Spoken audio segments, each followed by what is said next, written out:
Nosso planeta é repleto de animais com adaptações surpreendentes. As chitas são capazes de atingir velocidades incríveis, chegando a correr até 75 milhas por hora, o que equivale a aproximadamente 120 quilômetros por hora. Os sapos têm a notável capacidade de sobreviver a temperaturas extremamente baixas, chegando a ser congelados e, ainda assim, retornarem à vida quando as condições melhoram. Já as vacas, possuindo 4 estômagos, têm uma eficiente capacidade de digestão de fibras vegetais. Enquanto isso, os polvos apresentam uma adaptação impressionante com seus 8 braços e um cérebro central, totalizando 9 centros nervosos distribuídos pelo corpo. Em contraste com esses animais notáveis, os seres humanos podem parecer carentes em certos aspectos. Não somos os melhores saltadores, alpinistas ou velocistas, e não possuímos a habilidade de hibernar ou regenerar membros perdidos. Apesar dessas limitações, os humanos ocupam um lugar especial na árvore evolutiva. Nossa inteligência e capacidade de raciocínio nos permitiram desenvolver tecnologia, linguagem e uma complexa organização social. Essa combinação única de atributos nos diferencia das demais espécies, ao ponto de muitas vezes nos considerarmos a parte do reino animal. No entanto, quando contemplamos a grande diversidade do mundo natural, é importante reconhecer que fazemos parte desse maravilhoso mosaico de formas de vida. Ao darmos um passo para trás e contemplarmos o panorama completo, é evidente que cada ser vivo, com suas adaptações e peculiaridades, contribui para a riqueza e complexidade da vida em nosso planeta. Os humanos são realmente notáveis e, de fato, podem ser considerados absolutamente únicos no reino animal. Possuímos uma infinidade de adaptações que são exclusivas de nossa espécie. Algumas delas são amplamente usadas em nosso dia a dia, e muitas vezes as consideramos como algo garantido. Por exemplo, nossos dedos ágeis, cérebros altamente desenvolvidos e habilidade de caminhar sobre 2 pernas têm sido fundamentais para criar megacidades e nos permitir ocupar quase todos os habitats ao redor do mundo. Enquanto algumas dessas adaptações são amplamente difundidas entre os humanos, outras são menos visíveis e podem ser específicas de grupos selecionados. Algumas adaptações são pouco utilizadas no cotidiano, como habilidades para arremessar ou mergulhar em grandes altitudes. Contudo, quando devidamente treinados, os humanos podem se tornar atletas incríveis e surpreendentes no reino animal. Essa combinação única de habilidades e adaptações nos diferencia de todos os outros animais do planeta. Nossa capacidade de aprendizado, inovação e cooperação tem nos permitido explorar vastamente o mundo, desbravando territórios desconhecidos e evoluindo como espécie. Como resultado, a jornada da humanidade é verdadeiramente fascinante e contínua, moldando e sendo moldada por nossa evolução ao longo dos séculos. Se você é um fã de beisebol, certamente sabe que um dos jogadores mais valiosos em qualquer time é o arremessador. Os melhores deles têm a habilidade de jogar bolas com precisão em alvos minúsculos e atingir velocidades impressionantes, muitas vezes superando as 105 milhas por hora, 169 quilômetros por hora. Esses lançamentos são tão intensos que, desde 1862, quase 200 rebatedores perderam suas vidas após serem atingidos na cabeça ou no peito. Embora seja um trágico exemplo dos riscos no esporte, geralmente considerado seguro, também evidencia uma característica única que nenhuma outra espécie possui, a habilidade de lançar projéteis com precisão e força. E não são apenas os arremessadores profissionais que têm braços tão fortes. Meninos entre 8 e 14 anos, com treinamento moderado em ligas infantis, podem lançar 2 vezes mais rápido que um chimpanzé, mesmo que estes sejam cerca de 4 vezes mais fortes na juventude. Poderia-se pensar que, dada a maneira como os chimpanzés e outros símios se movimentam pelas árvores, eles teriam uma habilidade de arremesso muito melhor do que a nossa.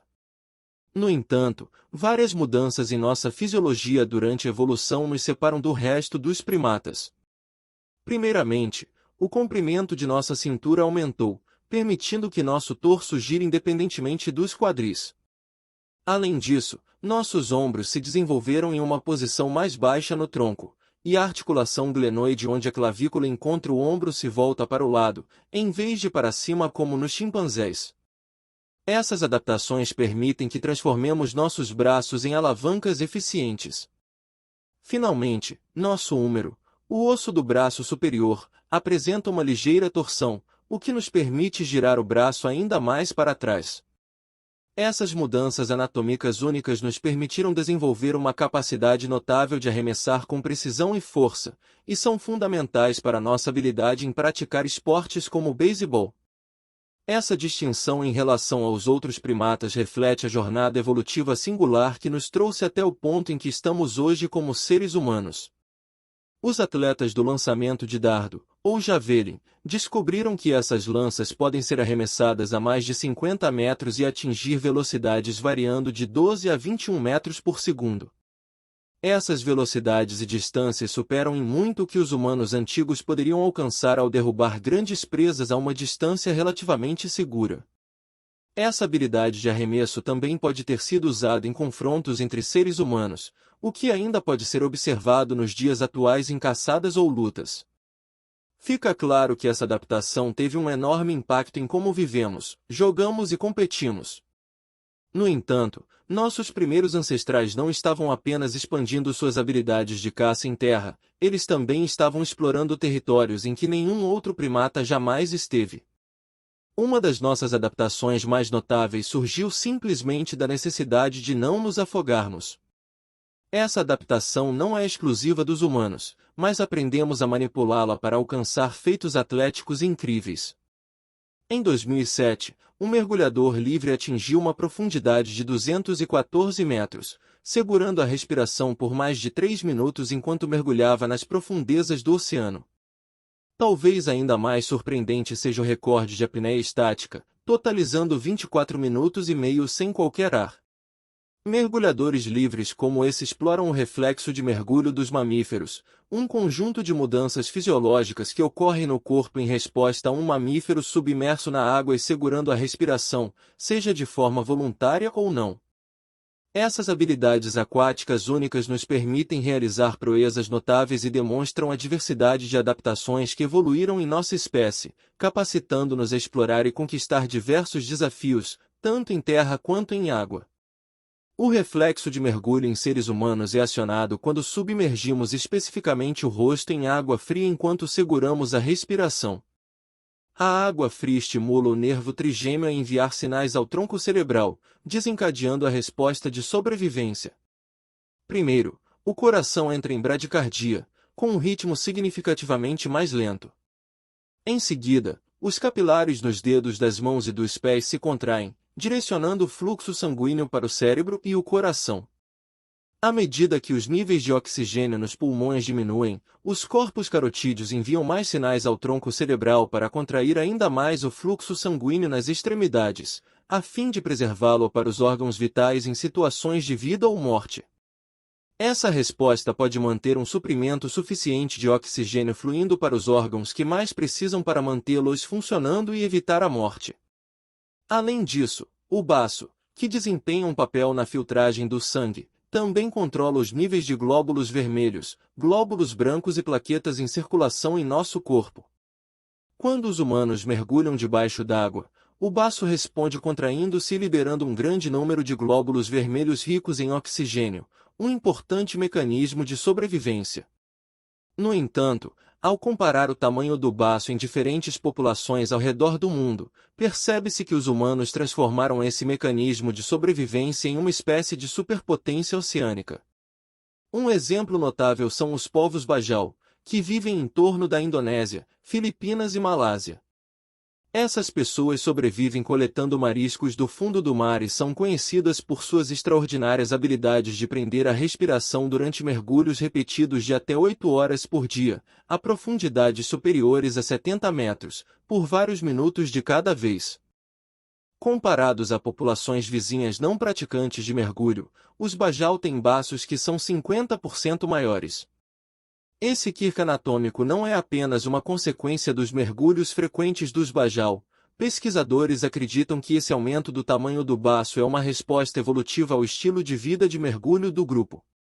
Parece que os Bajau alavancaram o reflexo de mergulho dos mamíferos para obterem uma vantagem enquanto mergulham no oceano, desenvolvendo essa adaptação única ao longo de gerações.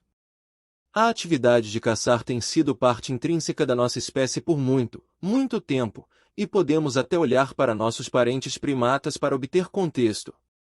Gorilas e chimpanzés possuem o mesmo reflexo de mergulho que nós, mas não são nem de longe tão confortáveis ou proficientes na água. Em 1960, o biólogo marinho Aleister Hard propôs a teoria do macaco aquático, sugerindo que os primeiros humanos buscavam alimentos aquáticos e passavam longas horas na água.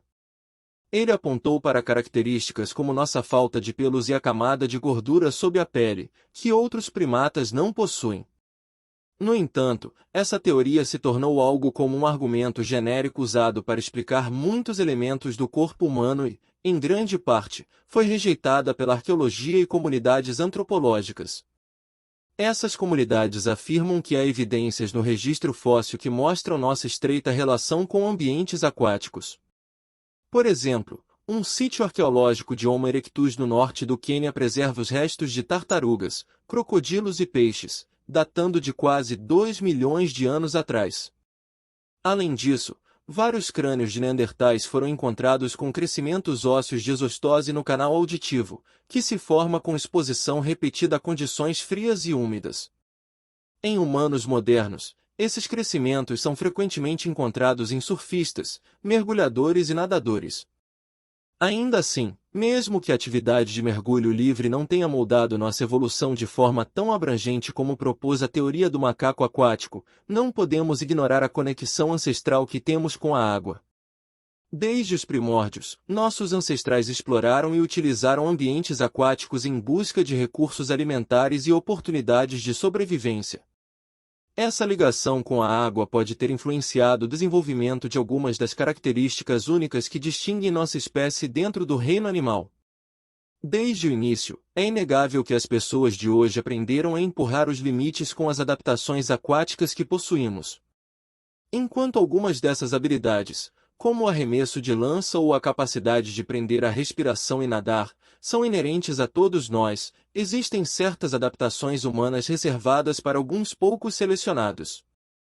Um exemplo dessas adaptações está relacionado à altitude.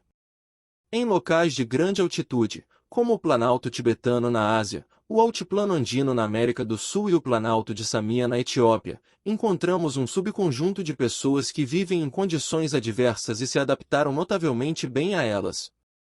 Por exemplo, as populações de altitude mais alta nos Andes e em partes do altiplano etíope têm mais hemoglobina transportadora de oxigênio em seu sangue do que aqueles que vivem mais próximos ao nível do mar. Essa maior concentração de hemoglobina lhes permite transportar mais oxigênio através do sistema sanguíneo, compensando os efeitos da hipóxia, baixa quantidade de oxigênio. Por outro lado, no Tibete e em outras partes do Planalto etíope de alta altitude, as pessoas têm menos hemoglobina do que os andinos em níveis similares e mais semelhantes às pessoas que vivem ao nível do mar. No entanto, possuem alterações genéticas que lhes permitem utilizar quantidades menores de oxigênio de forma mais eficiente.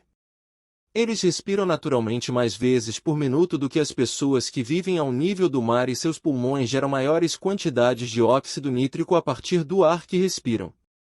Essas adaptações são um exemplo fascinante de como a seleção natural moldou nossa espécie para sobreviver e prosperar em ambientes variados ao redor do mundo. A capacidade humana de se adaptar a ambientes extremos e desafiadores continua sendo um testemunho impressionante da diversidade e da capacidade de nossa espécie. O óxido nítrico desempenha um papel importante no aumento do diâmetro dos vasos sanguíneos, permitindo-lhes fornecer oxigênio de maneira mais eficaz em todo o corpo do que as pessoas em altitudes mais baixas. Os tibetanos são um grupo que utiliza essa habilidade natural ao extremo, em especial a comunidade de escalada Sherpa. Os Sherpas, um grupo étnico tibetano nativo das regiões mais montanhosas do Nepal, Tibete e Himalaia, são considerados alguns dos alpinistas de elite. Sherpa Tenzin Norgay foi a primeira pessoa a alcançar o cume do Monte Everest ao lado de Edmund Hillary em 1953. Desde então, os Sherpas continuaram dominando os registros no Everest, sendo os detentores dos 10 melhores tempos de subida ao cume, com o registro de permanência mais longa no cume impressionante 21 horas, enquanto a maioria das pessoas fica por apenas 20 minutos. A subida mais rápida ao cume levou apenas 10 horas e 56 minutos, um feito impressionante, considerando a distância total de 20 quilômetros e uma mudança de altitude de 3.500 metros. O fato de muitos Sherpas permanecerem tanto tempo no cume é atribuído, em parte, à sua fisiologia única de alta altitude. Eles possuem mudanças genéticas que lhes permitem prosperar em lugares onde a maioria de nós lutaria. Mesmo estrangeiros que conseguiram alcançar o topo do Everest tiveram a ajuda de muitos Sherpas, que são treinados profissionais experientes com anos de prática e experiência em escaladas de alta altitude. O fardo físico envolvido em colocar cordas, escadas e equipamentos para tornar a escalada possível é muito além de apenas subir a montanha. Algumas pessoas tentam imitar essa capacidade de exercício em alta altitude através de treinamento, mas os benefícios são sempre de curta duração. Apenas as populações com uma longa história de vida em altitudes elevadas têm mudanças genéticas que permitem que seus corpos prosperem nesses ambientes desafiadores. O corpo humano continuará a evoluir e se adaptar no futuro, e as comunidades como os Sherpas fornecem exemplos extraordinários de como a seleção natural moldou nossas capacidades físicas para enfrentar as demandas extremas de ambientes de alta altitude. A evolução continua sendo uma questão em aberto, pois ainda não sabemos quais habilidades os futuros humanos poderão ter. Da mesma forma, nossos primeiros ancestrais não poderiam imaginar o quão longe chegaríamos e como nossa jornada evolutiva tem sido extraordinária e única entre os primatas.